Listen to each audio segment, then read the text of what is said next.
أعوذ بالله من الشيطان الرجيم. بسم الله الرحمن الرحيم.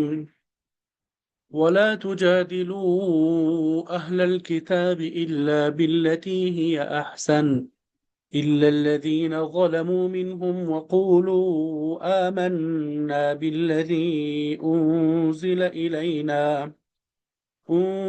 إلينا وأنزل إليكم وإلهنا وإلهكم واحد ونحن له مسلمون وكذلك أنزلنا إليك الكتاب فالذين آتيناهم الكتاب يؤمنون به ومن هؤلاء من يؤمن به وما يجحد بآياتنا إلا الكافرون وما كنت تتلو من قبله من كتاب ولا تخطه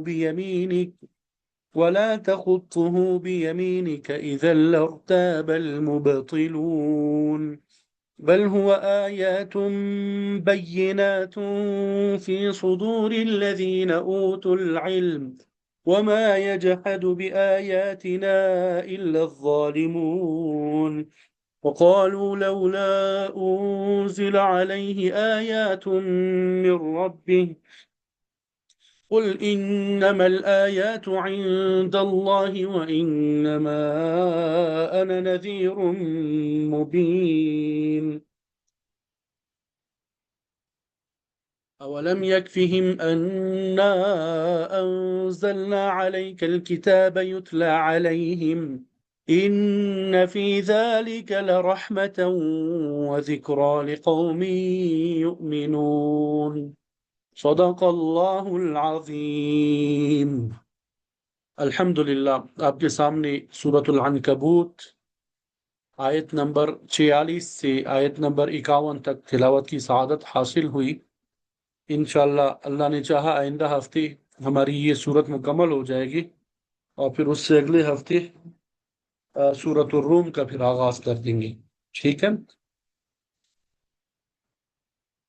اس کا ترجمہ پڑھ لیں گے۔ وَلَا تُجَادِلُوا، اور تم سب جھگڑا مت کرو، وَلَا تُجَادِلُوا، اور تم سب جھگڑا مت کرو، اہل الکتاب، اہل کتاب سے، الا مگر باللتی، اس طریقے سے جو کیا احسن، جو سب سے اچھا ہو، یعنی تم مجادلہ کر سکتے ہو، جھگڑا کر سکتے ہو، مگر اس طریقے سے جو بہتر ہو، اچھا ہو۔ الا الذین، مگر وہ لوگ جنہوں نے ظلم کیا، ان میں سے، وقولو، اور تم سب کہو، آمنا، کہ ہم ایمان لے آئے، بالذی، اس پر، انزل الینا، جو نازل کیا گیا ہمارے اوپر، وانزل، اور جو نازل کیا گیا الیکم، تمہاری طرف، والہنا، اور ہمارا معبود، والہکم، اور تمہارا معبود، واحد، ایک ہے، ونحن لہ مسلمون، اور ہم اسی کی طرف سب فرما برداری کرنے والے ہیں، اور ہم سب اسی کی طرف فرما برداری کرنے والے ہیں، وَنَحْنُ لَهُ مُسْلِمُونَ، اور ہم اسی کی طرف سب فرما برداری کرنے والے ہیں۔ وَكَذَلِكَ، اور اسی طرح، انزلنا، ہم نے اتاری، الیک، آپ کی طرف، الکتاب، کتاب، فالذین، پھر وہ لوگ جنہوں نے آتینا، کہ ہم نے دی انہیں، الکتاب، کتاب، یؤمنون بہ، وہ سب ایمان لاتے ہیں اس پر، یؤمنون بہ، وہ سب ایمان لاتے ہیں اس پر، ومن ہؤلاء، اور ان اہل مکہ میں سے کوئی بھی ایسا نہیں ہے، ومن ہؤلاء، اور ان اہل مکہ میں سے کوئی بھی ایسا ہے، من یؤمن، جو ایمان لاتا ہے، بھی اس پر، وما یجحد، اور وہ نہیں انکار کرتے، بآیاتنا، ہماری آیات کا، الا الکافرون، مگر سب کافر لوگ، یعنی ہماری آیات کا انکار کافر لوگ کرتے ہیں۔ وما کنت تتلو، اور آپ پڑھتے نہیں تھے، اور آپ تلاوت نہیں کرتے تھے، من قبل ہی، اس سے پہلے، وما کنت تتلو، اور آپ نہیں پڑھتے تھے، من قبل ہی، اس سے پہلے، من کتاب، ان کوئی کتاب، ولا تخطہ، اور نہ آپ لکھتے تھے اسے، بیمینک، اپنے دائیں ہاتھ سے، اذن، تب لرتابا ضرور شک کرتے المبتلون باطل والے، بل ہوا آیات بینات بلکہ وہ واضح آیات ہے فی صدور الذین ان لوگوں کے سینوں میں جو اوت العلم جنہیں علم دیا گیا، وما یجحد اور وہ انکار نہیں کرتا ہماری آیتوں کا الا الظالمون مگر سب ظالم لوگ، ہماری آیتوں کا انکار کرنے والے کون لوگ ہیں؟ ظالم ہیں۔ وقالوا اور ان سب نے کہا لولا انزلہ کیوں نہیں اتاری گئی علیہ اس پر آیات نشانیاں من ربہ اس کے رب کی طرف سے، قل آپ کہہ دیجئے انما الآیات بے شک صرف نشانیاں ہے عند اللہ اللہ کے پاس، وانما انا نذیر مبین اور بے شک صرف میں ہی ڈرانے والا واضح ڈرانے والا ہوں۔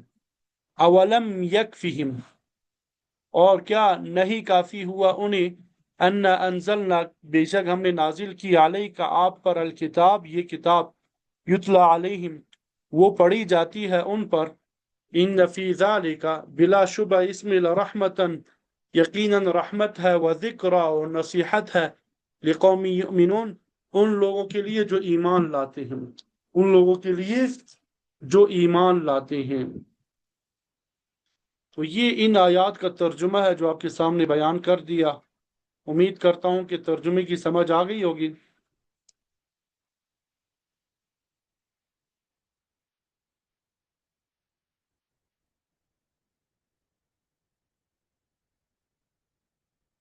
سورۃ العنکبوت میں اللہ رب العزت نے زیادہ تر ایمان کے ساتھ ابتلا کا ذکر فرمایا۔ ایمان کے ساتھ کس کا ذکر فرمایا ہے؟ ابتلا کا۔ اور اس سلسلے میں بعض انبیاء کی آزمائش کے واقعات بیان کر کے اہل ایمان کو تسلی دی ہے کہ کسی کو بغیر آزمائش کے نہیں چھوڑا جائے گا، کہ کسی کو بغیر آزمائش کے نہیں چھوڑا جائے گا۔ پھر اللہ تعالیٰ نے شرک کی قباحت کو ایک مثال کے ذریعے واضح کیا۔ شرک کی قباحت کو کیا کیا؟ ایک مثال کے ذریعے واضح کیا، اور پھر توحید کی دعوت دی، اور اس کے بعد آپ صلی اللہ علیہ وسلم کو حکم دیا کہ جو چیز آپ کی طرف وحی کی صورت میں نازل کی جاتی ہے اس کو پڑھیں اور نماز کو قائم رکھیں۔ یہ بھی حیائی اور برائی سے روکنے والی چیز ہے، اور یہ بھی کہ اللہ تعالیٰ کا ذکر جو ہے بہت بڑی چیز ہے، اور اللہ تعالیٰ تمہاری تمام کارگزاریوں سے واقف ہے۔ اللہ تعالیٰ تمہاری تمام کارگزاریوں سے کیا ہے؟ واقف ہے۔ اہل کتاب اور مشرک لوگ اسلام اور پیغمبر اسلام پر طرح طرح کے بیہودہ اعتراض کرتے تھے، پھر آپ صلی اللہ علیہ وسلم کو ان کا جواب بھی دینا پڑتا تھا، جس کی وجہ سے بحث مباحثہ بعض اوقات طول پکڑ جاتا۔ تو اللہ تعالیٰ نے اس ضمن میں بعض ہدایات دی ہے۔ وَلَا تُجَادِلُوا أَهْلَ الْكِتَابِ إِلَّا بِالَّتِي هِيَ أَحْسَنُ اے اہل ایمان تم اہل کتاب سے جھگڑا نہ کرو مگر ایسے طریقے سے جو بہتر ہو۔ اہل کتاب سے مراد یہود اور نصارہ ہے۔ قرآن مجید سے پہلے جو آسمانی کتابیں تورات اور انجیل نازل ہوئی ان کو ماننے والے اہل کتاب کہلاتے ہیں۔ تو بلا شبہ یہ دونوں کتابیں اللہ تعالیٰ نے نازل فرمائی جن میں ان امتوں کی رہنمائی کے لیے ٹھیک ٹھیک احکام جو ہے وہ موجود تھے، لیکن خود ان کے ماننے والوں نے بعد میں ان کتابوں میں تحریف کر کے ان میں تغیر اور تبدل پیدا کر دیا۔ آپ صلی اللہ علیہ وسلم کے مبارک زمانے تک اگرچہ یہ کتابیں اپنی اصل شکل میں باقی نہیں رہی تھی، پھر بھی ان میں بعض باتیں محفوظ رہ گئی تھی اور وہ قرآن مجید سے مطابقت رکھتی تھی۔ اس سلسلے میں اکثر بحث و تمحیص ہوتی رہتی تھی۔ اللہ تعالیٰ نے مشرکین کے ساتھ بھی بحث مباحثے کی اجازت دی ہے، مگر ان کے دین کی تو جڑ اور بنیاد ہی غلط تھی۔ ان کے پاس کوئی آسمانی کتاب کسی بھی صورت میں موجود نہیں تھی۔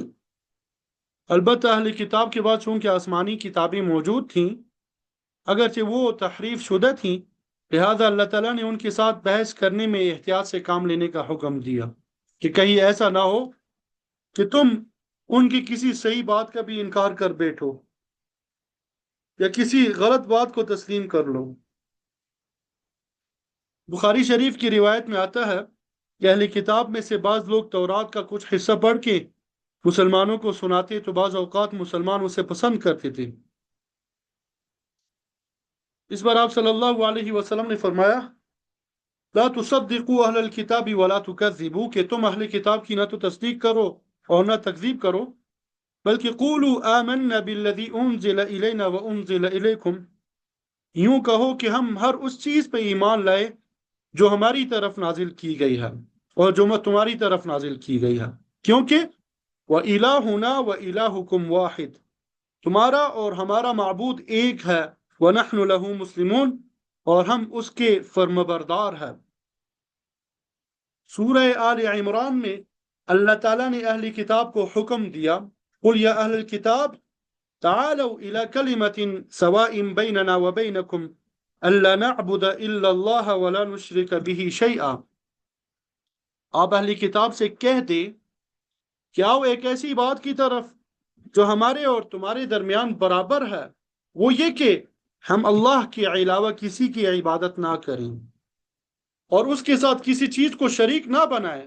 بہرحال اللہ تعالیٰ نے مسلمانوں کو حکم دیا کہ اہل کتاب کے ساتھ بحث کرتے وقت نرم رویہ اختیار کریں، ان کی بات کی تصدیق تو نہ کرے اور نہ تکذیب، بلکہ ہر اس چیز پہ ایمان لانے کا اعلان کرے جو اللہ تعالیٰ کی طرف سے نازل شدہ ہے۔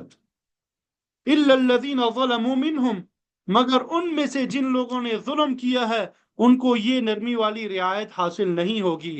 ان کے ساتھ گفتگو میں اگر تلخ کلامی بھی ہو جائے تو اس میں کوئی حرج والی بات نہیں ہے۔ یہاں پر یہ سوال پیدا ہوتا ہے کہ ان ظالموں سے کون مراد ہے؟ ظالم تو سارے کے سارے اہل کتاب تھے، کیونکہ وہ شرک کے مرتکب ہوتے تھے، مگر یہاں پر وہ لوگ مراد ہے جو ہر درم تھے اور کسی بات کو سننے کے لیے بھی تیار نہیں تھے۔ تاہم جو لوگ نرم رویہ اختیار کرے تم ان کے ساتھ نرم لہجے میں بات کرو۔ وَقُولُوا آمَنَّا بِالَّذِي أُنزِلَ إِلَيْنَا وَأُنزِلَ إِلَيْكُمْ، اور یوں کہو کہ ہم ایمان لائے ہیں اس چیز پر جو ہماری طرف نازل کی گئی ہے اور اس پر بھی جو تمہاری طرف نازل کی گئی ہے۔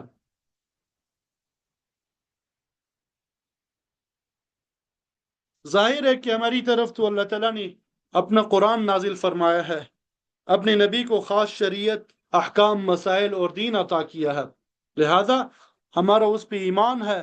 اور تمہاری طرف بھی اللہ تعالیٰ نے تورات اور انجیل نازل فرمائی تھی جو بالکل برحق ہے۔ ہمارے لیے اب بھی یہی حکم ہے کہ ہم تمام کتب سماویہ پہ ایمان لے آئیں۔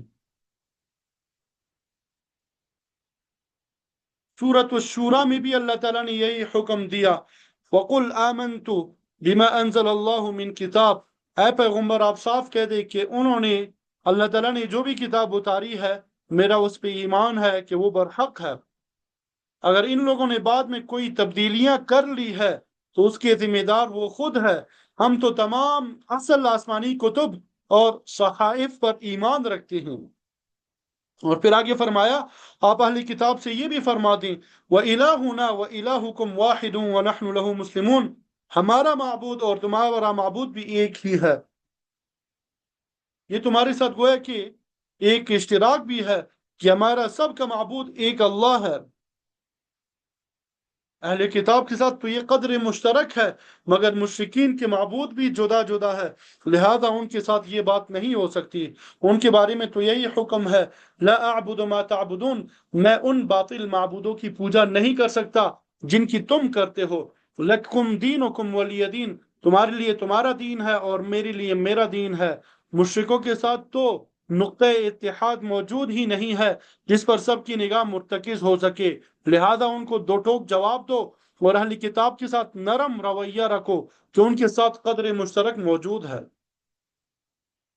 وَكَذَلِكَ أَنزَلْنَا إِلَيْكَ الْكِتَابَ، اسی طرح ہم نے اتاری ہے آپ کی طرف کتاب، یعنی جس طرح اہل کتاب کی طرف تورات اور انجیل نازل کی گئی ہے، اسی طرح آپ کی طرف قرآن مجید جیسی عظیم کتاب نازل کی گئی ہے۔ فَالَّذِينَ آتَيْنَاهُمُ الْكِتَابَ يُؤْمِنُونَ بِهِ، تو وہ لوگ جن کو ہم نے کتاب دی ہے وہ بھی اس پر ایمان رکھتے ہیں۔ اہل کتاب سارے کے سارے تو قرآن مجید پہ ایمان نہیں رکھتے تھے، بلکہ ایک قلیل تعداد ایمان لائی۔ سورہ آل عمران میں وضاحت موجود ہے، وَلَوْ آمَنَ أَهْلُ الْكِتَابِ لَكَانَ خَيْرًا لَهُمْ مِنْهُمُ الْمُؤْمِنُونَ وَأَكْثَرُهُمُ الْفَاسِقُونَ، اگر وہ سارے ایمان لے آئے تھے تو ان کے لیے بہتر تھا، مگر حقیقت یہ ہے کہ ان میں سے تھوڑے ایمان لاتے ہیں جبکہ ان میں سے اکثر نافرمان ہے۔ چنانچہ آپ صلی اللہ علیہ وسلم کے زمانے مبارک سے لے کے آج تک اہل کتاب کی اکثریت جو ہے نافرمان ہی رہی ہے، اور اصل یہ مشرکوں سے بھی زیادہ سخت ہوتے ہیں۔ البتہ ہر زمانے میں ان میں سے کچھ لوگ ضرور منصف مزاج پیدا ہوئے ہیں جنہوں نے حقیقت کو تسلیم کیا ہے۔ آپ صلی اللہ علیہ وسلم کے زمانے میں مدینہ کے اطراف میں 10 بڑے بڑے یہود عالم تھے۔ آپ صلی اللہ علیہ وسلم نے فرمایا تھا اگر یہ سارے کے سارے ایمان لے آئے تو روئی زمین پہ کوئی یہودی ایمان قبول کیے بغیر نہ رہے، مگر ان 10 علماء میں سے صرف حضرت عبداللہ ابن سلام رضی اللہ تعالیٰ عنہ ایمان کی دولت سے مشرف ہوئے، جبکہ باقی 9 اپنی ضد اور عناد پہ ہی اڑے رہے، اور بعد کے ادوار میں بھی بعض لوگ ایمان قبول کرتے رہے ہیں۔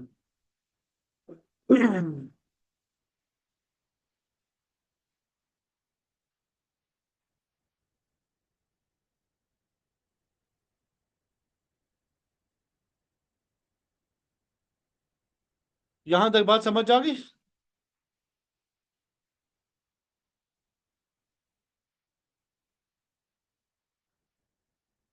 تو منصف مزاج لوگ ہر دور میں پیدا ہوتے رہیں جو حقیقت کو تسلیم کر لیتے ہیں، مگر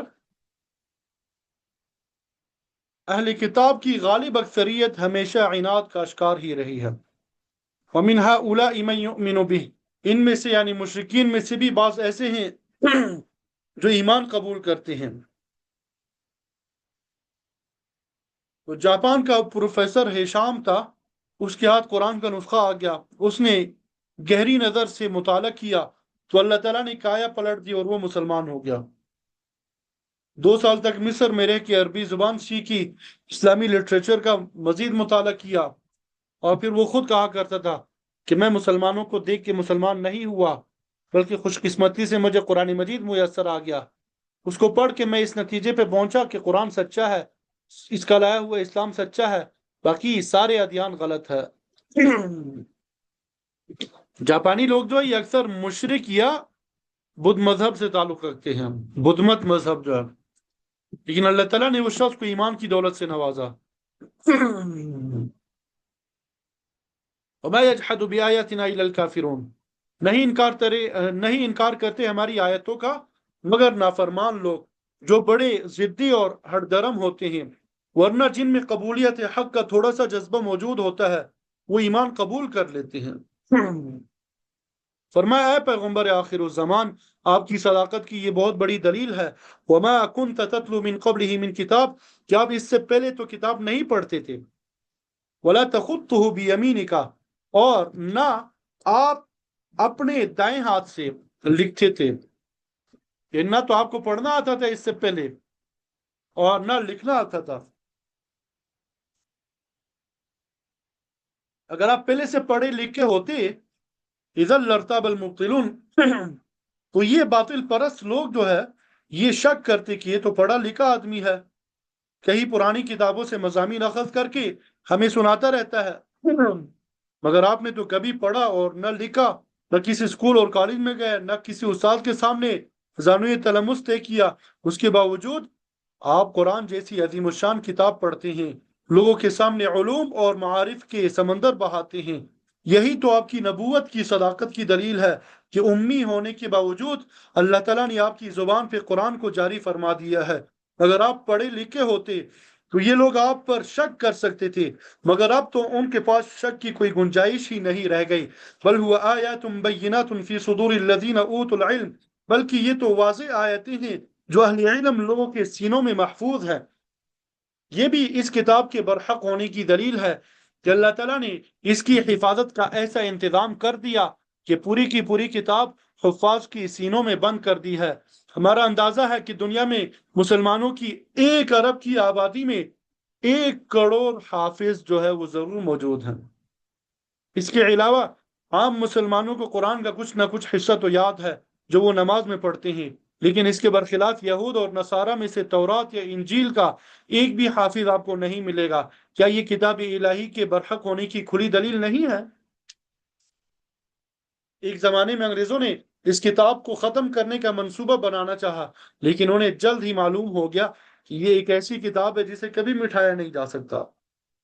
آپ صلی اللہ علیہ وسلم کی ایک حدیث قدسی میں اللہ کا فرمان ہے، نزلت الیک کتابا تقرأہ نائما ویقظانا، میں نے آپ کی طرف ایک ایسی کتاب نازل فرمائی ہے جس کو آپ حالت نیند بھی پڑھتے ہیں اور بیداری میں بھی۔ یہ ایسی کتاب ہے جس کو نہ آگ جلا سکتی ہے اور نہ پانی دھو سکتا ہے۔ اگر کسی وقت اس کے تمام نسخے بھی ضائع ہو جائیں تو حافظ صاحبان اسے پھر سے تیار کر لیں گے۔ جہاں تک نیند کے دوران قرآن مجید کی تلاوت کا تعلق ہے تو ایسے واقعات بھی سننے میں آتے رہتے ہیں۔ امام شاہ ولی اللہ کے ایک استاد نے لکھا ہے کہ میں نے خواب میں الحمد سے لے کے والناس تک پورا قرآن آپ صلی اللہ علیہ وسلم کے سامنے پڑھا، جسے آپ صلی اللہ علیہ وسلم نے سماعت فرمایا۔ تو دنیا میں ایسے خوش قسمت لوگ بھی موجود ہیں جنہوں نے نیند کی حالت میں قرآن بھی پڑھا ہے، آپ صلی اللہ علیہ وسلم کی زیارت بھی نصیب ہو گئی ہے۔ بہرحال فرمایا کہ یہ واضح آیتیں ہیں جو اہل علم کی سینوں میں محفوظ ہے۔ وَمَا يَجْحَدُ بِآيَاتِنَا إِلَّا الظَّالِمُونَ، اور نہیں انکار کرتے ہیں ہماری آیتوں کا مگر ظالم لوگ جو حد سے زیادہ ہردرم اور ضدی ہوتے ہیں، اتنی واضح نشانیاں دیکھ کر بھی ایمان نہیں لاتے۔ اللہ تعالیٰ نے اہل کتاب اور مشرکین کے بے انصاف لوگوں کا شکوہ بھی کیا ہے۔ اہل کتاب اور مشرکین کے بے انصاف لوگوں کا شکوہ بھی کیا ہے۔ وقالو،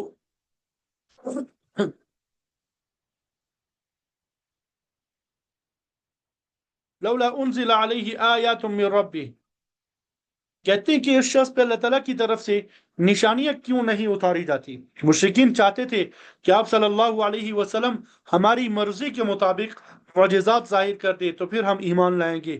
اللہ تعالیٰ نے اس کے جواب میں فرمایا، قل انما الآیات عند اللہ، آپ کہتے کہ نشانیاں تو ساری اللہ تعالیٰ کے پاس ہیں، پیغمبر کو یہ اختیار نہیں ہے کہ وہ تمہاری خواہش پہ جب چاہے کوئی معجزہ پیش کر دے، یہ تو اللہ تعالیٰ کی اختیار میں ہے، وہ جب چاہتا ہے کوئی نشانی ظاہر کر دیتا ہے۔ جہاں تک نبی کی ذات کا تعلق ہے تو آپ کہہ دیں وَإِنَّمَا أَنَا نَذِيرٌ مُبِينٌ، کہ میں تو کھول کر ڈر سنانے والا ہوں، میں تو اللہ کا پیغام سناتا ہوں، برے انجام سے ڈراتا ہوں۔ یعنی میرا کام انذار اور تبشیر ہے، نشانیاں ظاہر کرنا نہیں ہے، اور نہ فرمائشیں پوری کرنا میرے اختیار میں ہے۔ سورہ مؤمن میں صراحتاً موجود ہے، وَمَا كَانَ لِرَسُولٍ أَن يَأْتِيَ بِآيَةٍ إِلَّا بِإِذْنِ اللَّهِ، کسی نبی اور رسول کو یہ اختیار حاصل نہیں کہ وہ اپنی مرضی سے کوئی معجزہ پیش کر سکے جب تک کہ اللہ تعالیٰ کا حکم نہ ہو۔ یہ اللہ تعالیٰ کی مشیت پر منحصر ہے کہ وہ کبھی فرمائش پوری کر دیتا ہے، کبھی نہیں کرتا۔ تو فرمایا اولم یکفہم انا انزلنا علیک الکتاب یتلی علیہم، اولم یکفہم انا انزلنا علیک الکتاب یتلی علیہم، کیا ان لوگوں کے لیے یہ نشانیاں کافی نہیں ہے کہ ہم نے آپ پر یہ کتاب نازل کی جو ان کو پڑھ کر سنائی جا رہی ہے، اور یہ نازل بھی ایسی ہستی پر ہوئی ہے جو بالکل امی ہے۔ ان فی ذلک لرحمہ، بے شک اس میں رحمت ہے۔ رحمت ہدایت پر چلنے کے نتیجے میں ملتی ہے۔ جو اللہ تعالیٰ کی نازل کردہ ہدایت کو اختیار کرے گا وہ اللہ تعالیٰ کی رحمت کا مستحق ہوگا۔